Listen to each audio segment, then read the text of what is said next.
Hello, everyone. This is Glazer of the Snap Judgments podcast, the official podcast of Marvel Snap Zone. If you like Marvel Snap Zone's great content, make sure you check them out. Our podcast is there. Our first episode for them features Educated Collins.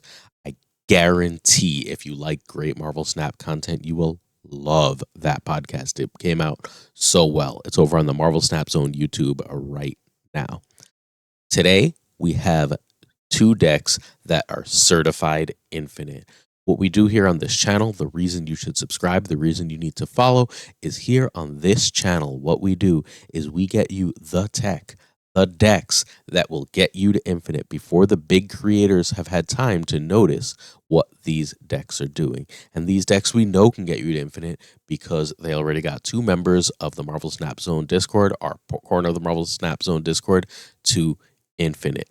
What's really, really cool about that is that not only did it get them to infinite, but every single person during the last season who hangs out in our Discord and plays regularly, every person who hangs out in that Discord with us managed to hit infinite last season during that Guardians Nebula season. So we're already off to a hot start with people in the high 90s and two unique and distinct infinite decks that you're not going to find. This deck is based off of the deck Revis posted. It's got a couple tech cards to really spice things up. Marilink, who we talked about when he built a really cool Cerebral 4. That was a B deck, a cool fun tier deck last time. Now this is an A tier deck. I told you yesterday that the secret to move decks was Shuri. That Shuri, along with Ghost Spider, were a nasty combo that they could do multiple really, really powerful things. What this deck does fundamentally, the main path or pattern to victory, is you go Shuri into Doc Ock. At that point, you have two different move cards to get that 20 power Doc Ock. That 20 power Doc Ock out of there if you need it. You can play Ghost Spider and pull that 20 power elsewhere. At that point, you can also play a Darkhawk or a Rock Slide for a bunch of extra power, which is a really cool play. If you have Zabu down, by the way, you can Darkhawk and Korg. If you had Zabu down earlier and you have Darkhawk out, you can Korg and Rock Slide, bunch of extra power. Lots of ways to get that extra power. You can also play Heimdall. That's an 8 power play that moves cards over to where they're not expected. The rest of this deck is fairly straightforward. You've got Nebula as a way to sort of control where opponents play. You want to play Nebula on the right or center because remember, you're going to be moving things left. And when you play Nebula, your opponent's not going to be expecting that. Green Goblin also goes great with Nebula. It gives you a little more Galactus tech alongside both Arrow and Spider-Man, which are Galactus tech because Galactus is so big in the meta right now. When they Galactus, if you lock down that lane and you play something big, they got nothing they can do. Arrow is also the single best Galactus counter in the game on turn 5. You can also, when you don't have Doc Ock, Shuri Arrow is a great play. That's 16 power in one lane, not quite 20, but very often enough to really compete and lock down a lane, especially when you're controlling where your opponents play and then moving that arrow the turn after. Finally, Spider-Man is here for when you don't have Doc Ock and Arrow. It's a really good way to lock down a lane and then let your other cards win the game for you. I'll be totally honest. Spider-Man may not fully belong in this deck. Maybe that's better as Shangri Enchantress, but you might notice the name is Spider-Man 2 2004 because it's got the Spider-Man Doc Ock thing going. It's also got Spider-Gwen, Green Goblin, Ghost Spider, Green Goblin. So maybe a better name would be Across the Spider-Verse or Into the Spider-Verse because they were all in that first Spider-Verse movie. Either which way, this deck has nasty synergy and is really strong. The only combo I really didn't talk much about in this deck is your little Darkhawk package. If you can find room for Korg, Zabu, Darkhawk, and Rock Slide in most decks, it makes them better. That's kind of the long and short of it, right? If those 4 cards can be in a deck, that deck is better. Now, there's one last thing to really, really talk about, and that is that this deck can have some problems, specifically with Wave. That's where your Heimdall comes in. You want to be playing that Heimdall last turn if they're waving, because it's going to mess up their plans. They're ordering their numbers. So try and play to the right, not the left. Doc Ock is really, really good against those kitty bounce decks. Pulling a beast into a lane they're not ready to, or making it so their hit monkey doesn't really go off because they're not really planning to go off that turn, etc. All are really, really, really powerful things. This deck is sweet. I urge you to try it out. You're going to really enjoy it. You're going to be able to win some games and win some cubes with this, especially because the opponent's going to have no idea what you're doing. This is the only Ghost Spider thing. Excuse me.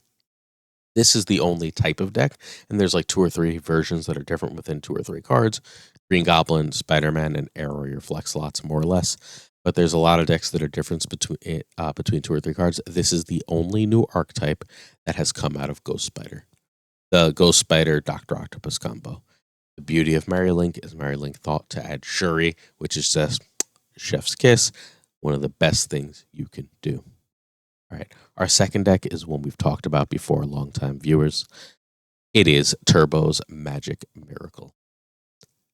This was an unproven theory craft that Turbo and I made late one night. So Turbo decided, I'm going to play this on ladder in the new season, won 62% of his games with a cube rate of like something stupid like 1.2 by the end of his infinite climb. The big reason for this deck is wave is in a lot of decks, especially with creators like Safety and KM promoting putting wave into move decks. It can be a huge problem for your Sarah decks, right? You play Sarah on 5, they play wave, you lose. You say, oh, thanks so much. I really wish I could compete. This deck has an answer to both that turn 5 wave play and an answer to the Kitty Pride is a giant nightmare for everyone play. What you want to do is, if they're going to wave on turn 5, you magic on turn 5. That lets you play a single card on turn 6. I strongly urge for that single card to be Sarah, if at all possible. That's going to give you the very best turn 7. Other reasonable plays at that point are Bishop, a Killmonger into your Invisible Woman lane, or your Chandra Enchantress if you know what the target's going to be. Make sense? So that turns off wave. Wave goes off on turn 5. You play 1 card, they play 1 card. And then you still have turn 6 to play your whole Kitty, Hit Monkey, Shang, Enchantress. All your combos still go off. It works fantastically. When you're playing against Kitty decks, that Invisible Woman Killmonger is straight up a win. It wins you massive cubes as they think they're going off. And you just have to remember on your last turn to leave a spot under that Killmonger, because you go Invisible Woman, then Killmonger there, and then the last card there is Kitty. Killmonger reveals, kills all of their ones, gives your whole board +1 power because of Nova, and then your Kitty reveals with all the power it's accumulated through the game. Kitty has obvious synergy with Angela and Bishop, in that it can make Angela an 8, 10, 12 power card sometimes, with Bishop in that it's 1 energy every turn for Bishop. Mysterio obviously has synergy with Bishop. It's an extra hit for Angela. All of these are extra cards for Hit Monkey. Shang and Enchantress answer problems. You're seeing all but 1 card in the deck outside of something putting cards into your deck. So you're extremely likely to see Shang or Enchantress and Kitty. Everything in this deck works together so beautifully.